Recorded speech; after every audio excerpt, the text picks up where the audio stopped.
Hello les amis, j'espère que vous allez bien. Donc voilà, moi je tourne une nouvelle vidéo. Donc voilà, hier j'ai eu l'occasion de faire un tirage de cartes de sagesse pour une amie et c'était vraiment de nouveau super flash, tout ce que les cartes ont mis en évidence et ça l'a même chamboulé par après car c'est voilà, c'est pas toujours évident, même si le message était très positif. Ça met vraiment un éclairage sur ce qu'on vit actuellement et ben voilà, même si c'est positif, derrière il y a quand même des choses qui changent, qui bougent et c'est pas toujours évident. Ça, c'était vraiment super. Et puis, ben, juste la nuit d'avant, pour continuer dans la lignée des choses un peu extraordinaires qui m'arrivent, donc j'avais justement dit en rigolant à quelqu'un, ben, c'est pas comme si je rêvais d'extraterrestres chaque nuit. Et à la limite, je me dirais que j'induis ça parce que là, bah, finalement, c'est des choses très variées qui m'arrivent, quoi. Entre des rêves où je revois des personnes mortes de ma famille ou autres, ou alors des visions, enfin, que j'ai, etc. Et j'avais dit en rigolant, bah, c'est pas comme si je rêvais d'extraterrestres chaque nuit. Et ben voilà, la nuit précédente, j'ai fait un rêve vraiment très spécial. Donc, je ne sais plus les détails du début du rêve, mais tout ce que je sais, c'est qu'à un moment, on était dans la région d'enfance de mon papa.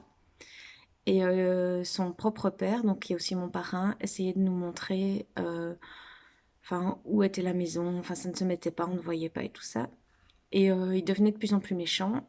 Et tout à coup, avec les personnes avec qui on décide de le tuer. Ouais, c'est un peu spécial. Et après, en fait, ça s'est matérialisé sous forme d'un GSM qu'on a écrasé. Va-t-on savoir pourquoi. Et donc, ce qui s'est passé suite à ça, c'est que ben, on a bien écrabouillé le GSM. Donc là, on savait qu'il était plus là. Donc je me demande s'il parlait pas à travers un GSM ou quoi.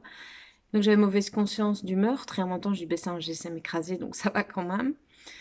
Et là, enfin, là, je sens quand même que j'ai envie de rentrer chez moi. Et tout à coup, je regarde dans le ciel et je vois la planète Terre. Donc, je me dis, là, on a un peu mal barre parce que la planète Terre, si je la vois, c'est qu'on n'est pas dessus.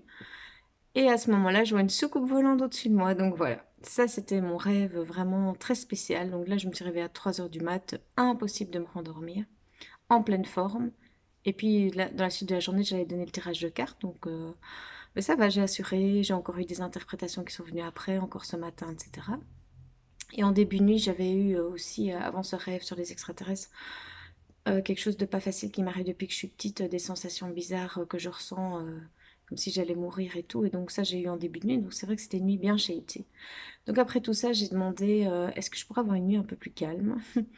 Et cette nuit, ben, j'ai rêvé de douceur, de pluie d'étoiles. Il me semble que ça parlait aussi de mariage, etc. Donc quelque chose de très doux. Et là, j'ai vraiment bien dormi et je me sens plus en forme. Voilà, donc moi je voulais partager ça avec vous. N'hésitez pas à partager aussi vos propres rêves, si vous avez des choses qui vous arrivent un peu farfelues. Voilà. Ben, sur ce, moi je vous souhaite une belle journée lumineuse. Je vous embrasse et je vous dis à tout bientôt. Ciao, ciao.